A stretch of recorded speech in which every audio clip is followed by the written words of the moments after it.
अजीब लोग थे वो, तितलियां बनाते थे, समंदरों के लिए मछलियां बनाते थे।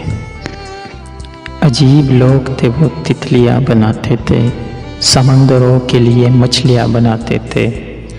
मेरे कबीले में तालीम का रवाज न था, मेरे कबीले में तालीम का रवाज न था।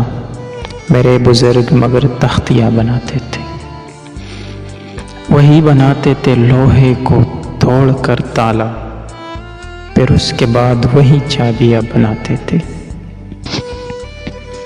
फजूल वक्त में वो सारे शीशा गर मिलकर सुहागनों के लिए चूड़ियाँ बनाते थे।